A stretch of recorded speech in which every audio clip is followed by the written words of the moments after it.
नमस्कार सभी साथियों को स्वागत करता हूं सभी का इस YouTube चैनल पर।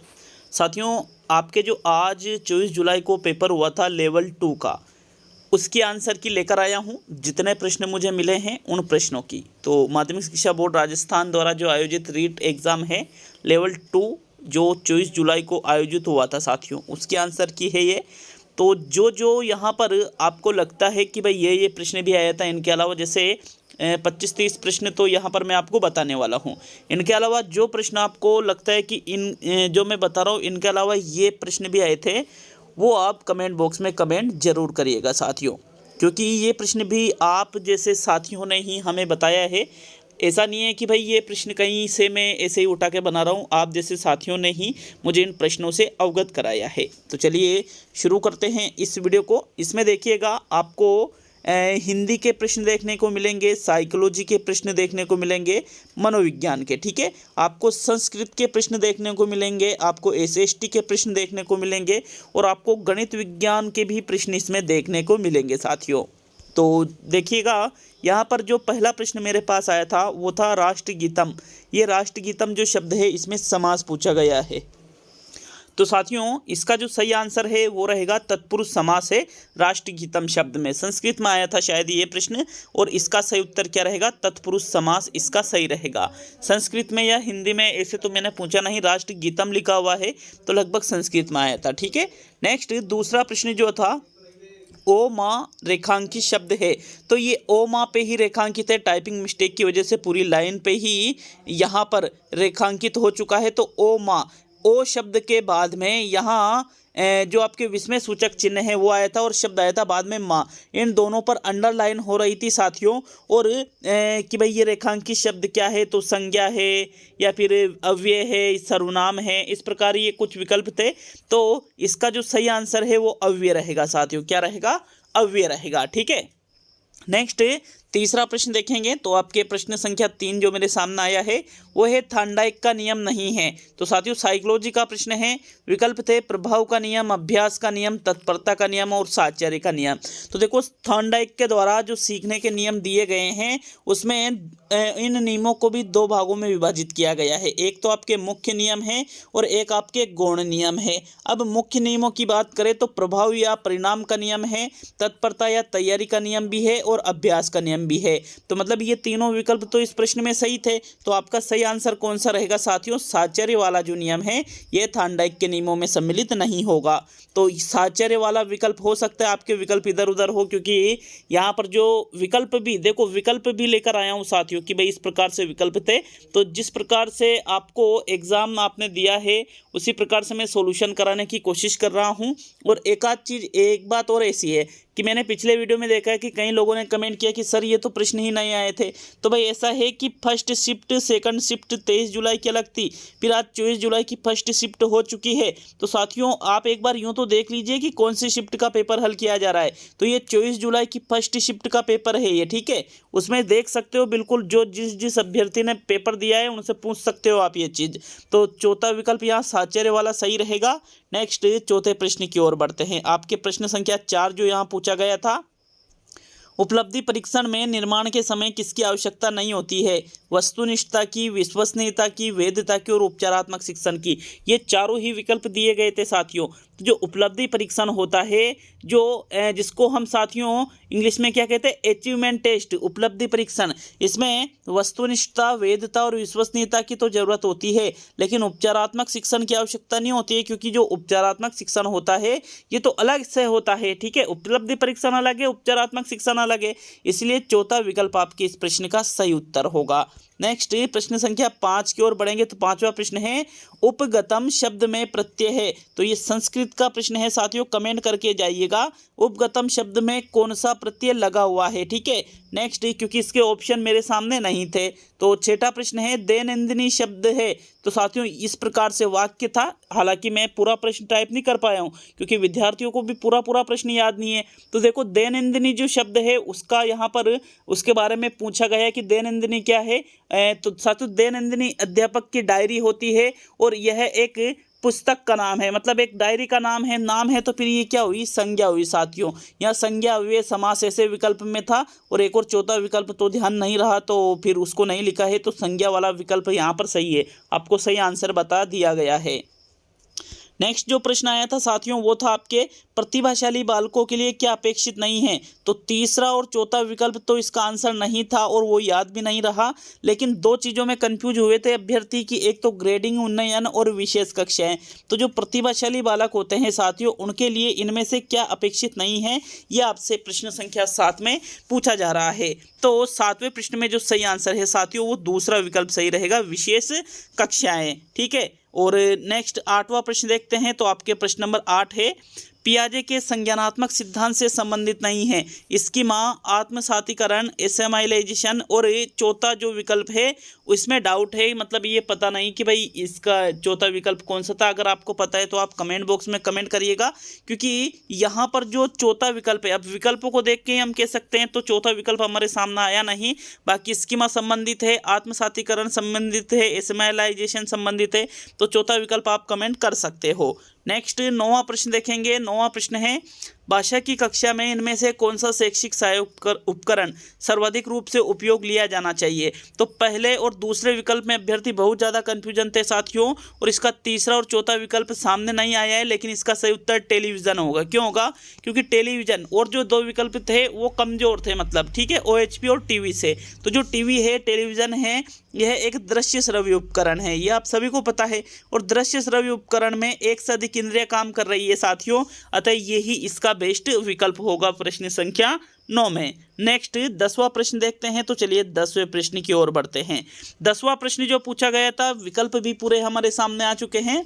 क्या है प्रश्न नंबर 10 साथियों, प्रश्न संख्या 10 है, इनमें से कौन सा दृश्य उपकरण कक्षा में प्रयोग लिया जाना चाहिए। पाठ्य पुस्तक, ग्राह्यम यंत्र था, ये ग्राह्यम यंत्र था, इस प्रकार से ये सीताफोन और टेप रिकॉर्डर। तो देखो दृश्य उपकरण की बात की जा रही है, यहाँ पर प्रश्न में दृश्य उपकरण दे रखा था, तो सीताफोन और टेप रिकॉर्डर तो श्रव्य उपकरण है, तो ये तो आपका आंसर नहीं होगा। अब पाठ्य पुस्तक या ग्राह्यम यंत्र, तो साथियों यहाँ पर संस्कृत शिक्षण का ये प्रश्न था शायद। अब इसमें देखो ग्राह्यम यंत्र इसका सही उत्तर होगा दूसरा वाला प्रश्न संख्या 10 में। एक चीज़ और मैं आपको बता दूं साथियों कि आपने देखा होगा कि जो 23 जुलाई को लेवल 2 का पेपर हुआ था वो SST का पेपर थोड़ा हार्ड लेवल का था, और आज का जो SST का पेपर है उससे थोड़ा कम लेवल का, ज़्यादा नहीं थोड़ा कम। तो साथियों कई सारे अभ्यर्थियों की बात की जा रही है कि भाई नॉर्मलाइजेशन होगा नहीं होगा, कई सारे अभ्यर्थी ऐसा बोल रहे हैं, तो ऐसा है भाई नॉर्मलाइजेशन गवर्नमेंट अगर देखेगी कहाँ स्तर में, पहली चीज़ तो पेपर बनाया तो एक स्तर से ही बनाया होगा, बट थोड़ा डिफरेंट तो होता रहता है, और ये पात्रता परीक्षा है तो लगभग सभी कैंडिडेट इसमें पात्र भी हो जाएंगे। नेक्स्ट 11वां प्रश्न देखते हैं, तो प्रश्न संख्या 11, नैतिक विकास का सिद्धांत पूछा गया था साथियों आज के इस पेपर में कि भाई नैतिक विकास का सिद्धांत किसके द्वारा दिया गया है। तो साथियों लॉरेंस कोहलबर्ग इसका सही उत्तर था, लॉरेंस कोहलबर्ग इसका बिल्कुल सही उत्तर था, यही नैतिक विकास सिद्धांत के जनक है।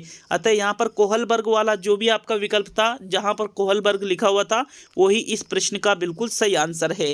नेक्स्ट प्रश्न आया था हमारे सामने, 54 को संस्कृत में लिखना था साथियों, 54 को आपको संस्कृत में लिखना था। कमेंट बॉक्स में कमेंट करके जाइए, क्योंकि संस्कृत में जो संख्या ज्ञान होता है उसमें थोड़ा सा मैं वीक हूं, तो आप कमेंट बॉक्स में कमेंट कर सकते हो 54 को संस्कृत में किस प्रकार से लिखा जाता है।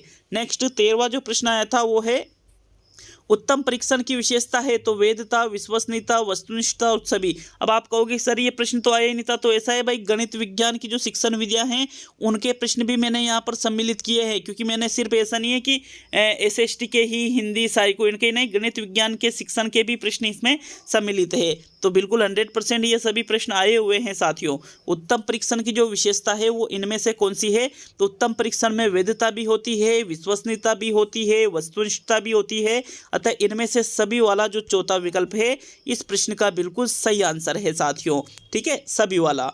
चलिए 14वें प्रश्न की ओर बढ़ते हैं, तो आपके प्रश्न संख्या 14 साथियों 14वां प्रश्न था, विज्ञान सहगामी क्रिया कौन सी है। देखो विज्ञान में ये प्रश्न आया था, मैथ साइंस का ये क्वेश्चन था, तो फिल्म स्ट्रिप, चार्ट, मॉडल और विज्ञान क्लब। तो देखो सहगामी क्रिया की बात की जा रही है साथियों। यहाँ पर देखिएगा सहगामी क्रिया मतलब जो शिक्षण के साथ की जाती है, शिक्षण के अलावा। तो मॉडल, फिल्म स्ट्रिप और चार्ट का प्रयोग हम शिक्षण में करते हैं, जबकि जो विज्ञान क्लब है यह किसके अंतर्गत आ जाएगा साथियों, ये विज्ञान की सहगामी क्रियाओं के अंतर्गत आ जाएगा। तो विज्ञान क्लब बिल्कुल इसका सही आंसर है, इसमें कोई डाउट नहीं है इस प्रश्न में भी। नेक्स्ट 15वां प्रश्न देखेंगे तो प्रश्न संख्या 15 है, गणित शिक्षण में छात्र का विकास होता है, मानसिक विकास होता है, बौद्धिक विकास होता है, चारित्रिक विकास होता है और सभी। तो देखो यहाँ पर ये क्वेश्चन भी गणित साइंस मैथ्स का है साथियों।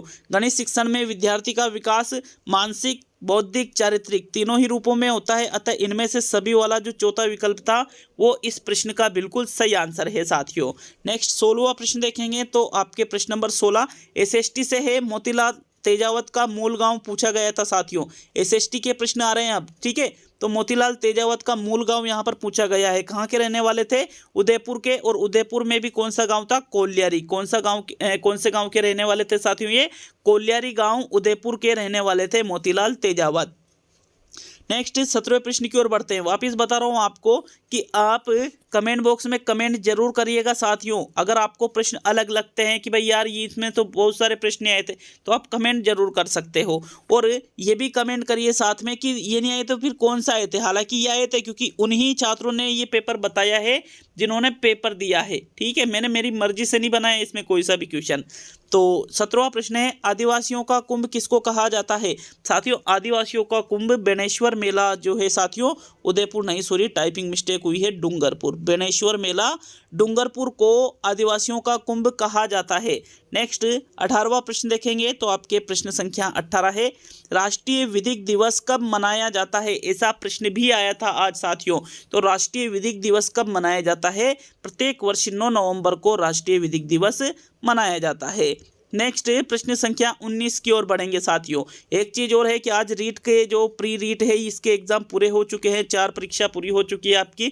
अब आपको रीट का मेंस जो एग्ज़ाम है उसकी तैयारी करनी है। तो रेगुलर किस प्रकार से तैयारी करें उस पर भी निश्चित रूप से हम चर्चा करेंगे। और साथ ही निश्चित रूप से एक अभियान भी चलाएंगे कि जल्द से जल्द आप जो शिक्षक भर्ती का जो सिलेबस है उसको पॉइंट वाइज जारी करो, क्योंकि सिलेबस आना बहुत ही ज़रूरी है। जितने ज़्यादा दिन बीतते जाएंगे, हमारे तो दिन कम हो रहे ना, तो ये चीज़ भी ज़रूरी है साथियों। नेक्स्ट 19वां प्रश्न देखेंगे आपके प्रश्न नंबर 19 है, तीसरी राजपूताना सभा कहाँ हुई थी साथियों। ये प्रश्न भी आपके एग्जाम में आया था। तीसरी राजपूताना सभा की बात की जा रही है, कहाँ हुई थी, अजमेर में हुई थी। ये विकल्प में था या नहीं था, आप कमेंट बॉक्स में कमेंट कर सकते हो। नेक्स्ट 20वां प्रश्न देखेंगे तो प्रश्न नंबर 20, किसके समय मुगलों का विरोध नहीं हुआ था, सज्जन सिंह के समय। तो साथियों देखिएगा, सज्जन सिंह के समय मुगलों का विरोध नहीं हुआ था। विकल्प में महाराणा प्रताप वगैरह ऐसे कुछ थे, बाकी सज्जन सिंह ही इसका सही आंसर है। सज्जन सिंह के समय मुगलों का विरोध नहीं हुआ था साथियों। नेक्स्ट 21वां प्रश्न देखेंगे तो चलिए 21वें प्रश्न की ओर बढ़ते हैं, सिरोही प्रजामंडल की स्थापना किसने की थी। और इसका जो सही आंसर है वो रहेगा गोकुल भाई भट्ट। बिल्कुल विकल्प में ये भी था साथियों। देखो गोकुल भाई भट्ट ही इस प्रश्न का सही आंसर है। सिरोही प्रजामंडल की स्थापना किसने की थी, गोकुल भाई भट्ट ने की थी साथियों। नेक्स्ट 22वां प्रश्न देखेंगे तो आपके प्रश्न नंबर 22 है, परिवार कल्याण किस अनुसूची में है। परिवार कल्याण से संबंधित जो अनुसूची है वो अनुसूची भी आपसे इस पेपर में पूछी गई थी। तो साथियों 11वीं अनुसूची में है। किस अनुसूची में है, 11वीं अनुसूची में है परिवार कल्याण, ठीक है। इसका उल्लेख किस अनुसूची में मिलता है, 11वीं अनुसूची में मिलता है। विकल्प में 11वीं अनुसूची भी था, तो यही आपका सही उत्तर होगा। नेक्स्ट प्रश्न नंबर 23 को देखेंगे। 23वां प्रश्न है, गुप्त काल में ब्राह्मणों को दी जाने वाली भूमि कहलाती है, भूमि को किस नाम से जाना जाता था, ऐसा कुछ प्रश्न था। तो उसका जो सही आंसर है वो है अग्रहार। किस नाम से जाना जाता था, जो गुप्त काल में ब्राह्मणों को भूमि दी जाती थी साथियों, उसको अग्रहार के नाम से जाना जाता था। चलिए अगले प्रश्न की ओर बढ़ते हैं। आपके प्रश्न नंबर 24 है, कन्हैयालाल सेठिया को किस रचना के लिए सूर्यमल मिश्रण पुरस्कार दिया गया। जो कन्हैयालाल सेठिया है, इन्होंने कौन सी रचना की थी जिसके कारण इनको सूर्यमल मिश्रण पुरस्कार दिया गया था साथियों। तो इनकी रचना की अगर हम बात करें तो इनकी रचना का नाम था सबद। कौन सी रचना थी इनकी, सबद रचना थी साथियों, जो कि विकल्प में भी थी। नेक्स्ट 25वां प्रश्न देखेंगे। आपके प्रश्न नंबर 25 है, जिब्राल्टर दुर्ग किसे कहते हैं। तो साथियों जिब्राल्टर दुर्ग के नाम से तारागढ़ दुर्ग को जाना जाता है। किस दुर्ग को, तारागढ़ दुर्ग को ही जिब्राल्टर के नाम से, राजस्थान का जिब्राल्टर तारागढ़ दुर्ग। तो यहाँ तारागढ़ वाला विकल्प में भी था और यही आपका सही आंसर है। तो आज के ये कुछ प्रश्न थे जो हमारे पास आए थे, जिनको हमने आपके सामने रखा साथियों। SST, science, maths, teaching method, psycho, Hindi के, ये सभी सब्जेक्टों के ये मिक्स थे प्रश्न, ठीक है, संस्कृत के भी। अगर आपको ज़्यादा प्रश्न याद है तो निश्चित रूप से कमेंट जरूर करिएगा, क्योंकि हम पूर्ण रूप से इसके लिए आपके ऊपर ही आश्रित है साथियों। तो मिलते हैं जल्द ही अगले वीडियो में। बहुत बहुत धन्यवाद सभी का वीडियो को पूरा देखने के लिए।